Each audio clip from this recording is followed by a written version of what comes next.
This is why you buy a PS5.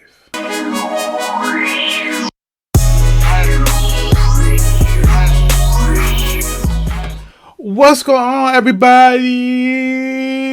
It's your boy X here, and I'm back with another video. Welcome to another episode of X Recommends, the series where I recommend games. Do I recommend it? Do I not recommend it stuff?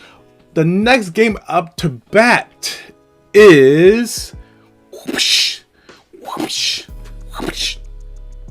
that Horizon Forbidden West, the game that everybody was hyped for, the biggest game, one of the biggest games of this year from that PlayStation, aka that PS5.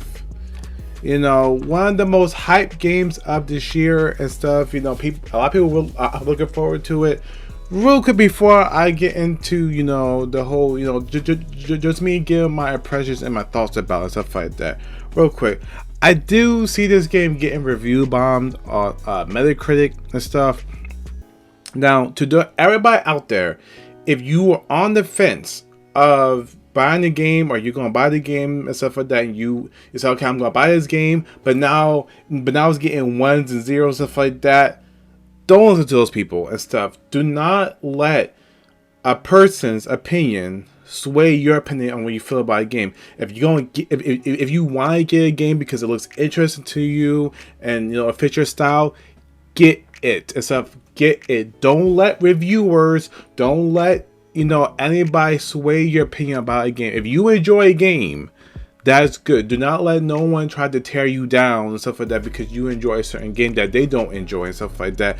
And this always happens to, you know, big games and stuff like that have a lot of hype around it, you know, big giant titles, stuff like that. There's always those certain groups and stuff like that are going to try to tear it down and stuff like that because a lot of people are enjoying Horizon, but they just can't handle seeing the game getting all this high praise and shine, so they gotta find some way just to tear it down, stuff like that. You know, the trolls and stuff like that. So, you know, if you're enjoying the game, that's all that matters, stuff like that. Go have fun, you know, do not let reviewers or people's opinions try to sway you on getting a game or not. But without that away and stuff, you know, I want to talk about this game because holy crap, have I been enjoying the hell out of it and stuff like that. I'm still playing it, but of course I had the Witch Queen and stuff like that I'm also playing on Destiny 2, which I won't talk about that game and stuff like that because that's kind of game that I like to play on my free time and stuff like that. But this right here and stuff, this game so far is amazing, stuff like that. So I'm gonna talk about, you know, just my brief thoughts about the game, what I have enjoyed so far and stuff like that. And yeah, so if you guys do enjoy today's video, make sure you smash the like button, subscribe if you're new to the channel, share the video out the channel so much. Don't forget to hit that post notification bell so you get notified every time I upload a video. Without further ado, let's get into this X Recommends of Horizon Forbidden West. Alright, so brief talks about the story so far and stuff. It's really engaging than the first game and stuff like that. Of course, I will save all of my in-depth and stuff like that from my review and stuff like that. So this is just my brief thoughts. Story for the most part and stuff like that, very fun, very engaging than the first game. The animations and stuff like that, the facial features really brings the characters to life and stuff like that, and the motion capture. Something that the first game lacked, and you know, and the characters' faces were always stiff. This one, you can tell my character is mad, sad, happy, nervous, and stuff like that. The animations really help bring the story to a whole new level and stuff like that. So story for the most part, well, I mostly play, I only got to like this second half of it and stuff like that, so I still have ways to go. But while I played, the story for the most part and stuff is great and stuff, you know, and stuff. And a lot of plot twists, sometimes they get Confusing because this game does require you to play the first game. If you thought that say, okay, I need to play the first game, I was gonna happen to this one. No, I say go play the first game and then come back to this one, because this game relies heavily on past, on the past first games. So this game wants you to know everything that happened in the first game. So this game is not beginner friendly, stuff like that. You will have to play the first game to get to understand the story and stuff like that, or you will be lost, because it just picks up right at the end of the first game and stuff like that. So I recommend go play the first game, get through that and stuff like that, and then play this one and stuff. So that's why that you're not lost and stuff like that. Even though the reviews, I recommend that and stuff like that. So story for the most part and stuff like that is good. That I'm enjoying and stuff like that for the most part and stuff like that. Again, I gotta see how it goes and stuff. But story, most part, great. Gameplay. Now the gameplay for me, it was like familiar. Of course, you play the first game, it's gonna feel familiar, but the gameplay is incredible. One word, incredible and stuff. Just the machines themselves and how they act and stuff like that in the environment, different type of machines. Even the smallest machine can give you a challenge and stuff like that. It's just so engaging. Each fight feels like a boss fight. It feels like a boss fight, like its own boss fight.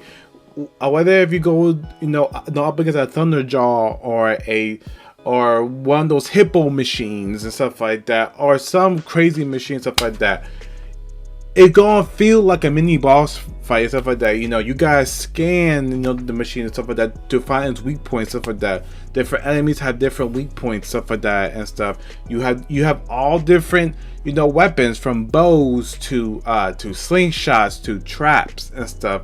The things that can help you use to your advantage, stuff like that, because you're gonna need to use your whole arsenal, stuff like that, especially when you lock more arrows like fire, ice, acid, impact. All that stuff matters and stuff like that. So the gameplay has always been engaging. It was one of the strongest points of the first Horizon and stuff like that. Now it takes some time to get used to. And the controls for Aloy and the climbing needs work and stuff like that. There's a lot of times that I have gotten stuck on a lot of stuff, or sometimes I'll be climbing the wall and she doesn't move and stuff like, even though that she's on the yellow line, stuff like that. So the climbing is a little bit clunky and stuff like that. Like her movement is not really smooth and stuff like that. But the gameplay for the most part, when you're fighting the machines and stuff like that, or you find the human AI and stuff, is great. And they improve the melee combat, which also plus what's lacking and stuff like that. So now you have all these special abilities and stuff that you can use, stuff like that. There's also skill trees and stuff like that in the game. In the game that you can use to upgrade your character and stuff like that. And it makes them more powerful. Of course, I will get into that in my review and stuff like that. But the gameplay is incredible and stuff. Just flat out and stuff like that.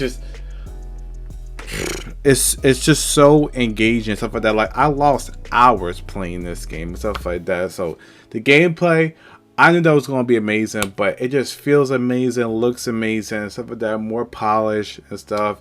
And the machines do give you a run for your money, but it's fantastic and stuff. So gameplay and stuff is just one word, incredible. Everybody's favorite topic, without a doubt. This is with no debate, no competition.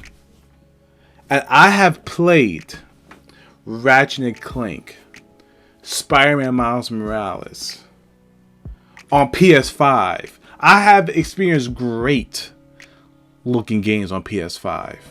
Masterpieces.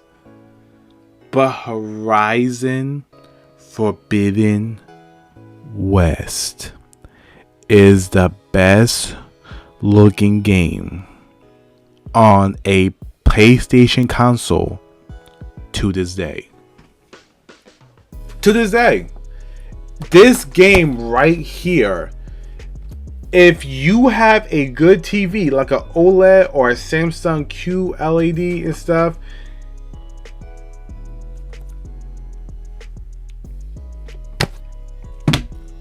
speechless.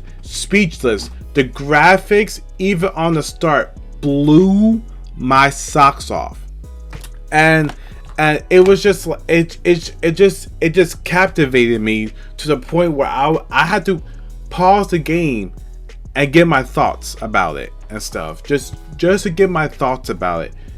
This game right here is looks so incredible, sometimes photorealistic, dude.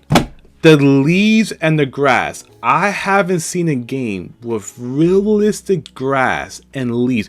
If you zoom in on the leaves, you can see the vines on the leaves. The plants. A detail that is overlooked by many game developers or players. And they nail it. From top to bottom, the nighttime, the daytime, the machines, everything, the characters look so fucking incredible. Blown away and stuff. Guerrilla Games, this game should win automatically at the Game Awards for the best looking game. Period and stuff. This game right here just showcase why, you know, quality over quantity and stuff like that is so important. It still looks good if you play it on the performance mode. Now I'm playing on the 4K mode and stuff like that, but Jesus Christ, Gorilla, just wow and stuff. Even the water, the underwater, incredible and stuff. The graphics are just a masterpiece. I'm not gonna say incredible, a masterpiece. Masterclass graphics right here. This the highest tier with Last of Us 2, all the big boys, but this right here, master tier graphics and stuff. Oh my god, this game looks phenomenal and stuff. Like, nobody would have complaints about the graphics, stuff like that. Now the gameplay and the story, you might have issues, but when it comes to the graphics, stuff like that, now we gotta wait to see what God of War comes out, stuff like that, how that game goes look. And I already know that game's gonna look phenomenal too, but for the most part right now, this is the best looking game on a PlayStation console to this date. At least the PS5 and stuff. So, without a doubt and stuff, it's up there with like Ratchet and Clank and stuff. So, yeah, graphics, the department, amazing, stuff like that. While that being said, for my brief thoughts of the story, gameplay, and graphics, stuff like that, do I recommend Horizon Forbidden West? And the easiest answer is hell yes and stuff. Highly recommend this game, stuff like that. If you're on the fence of picking this game up, please do yourself a favor, especially if you have a PS5 or a PS4. This game should be in your collection automatically and stuff like that. This game is worth experience, at least for one time, stuff like that. You're gonna be blown away and stuff, just on the visuals alone, stuff like that. So I highly recommend it. Oh, real quick before I get out of here, the PS5 version, right? If you're looking to save like $10 and stuff like that, because I know this stuff, I spent $70 on this. If you're not a collector, right, and you don't care about it saying PS5 on top of it, because I am a collector and I want this for my collection, then just get the PS4 version and then you can upgrade to the PS5 version for free. It saved you $10, stuff like that. Sony tried to be slick and didn't tell us about that, but I was seeing videos about it, stuff like that. So of course, if you're not a collector and you don't care about it matching and stuff like that, and you're on a tight budget, you want to save $10, pick up the PS4 version, put in your PS5, and you can upgrade to the PS5 version for free and stuff like that. If you want to go that route, or if you're a collector, stuff like that, then spend the $70 and get the the PS5 version automatically, stuff like that. If you guys did enjoy this X recommends, make sure that you smash the like button, subscribe if you're new to the channel. It should be Uncle Channel so much. Stay tuned for my review on this game, which might be coming out probably like next week and stuff like that. Having the blast with it, highly recommend it. Now I'm gonna get back to playing this PS5 greatness. Till next time, guys, take it easy. Peace.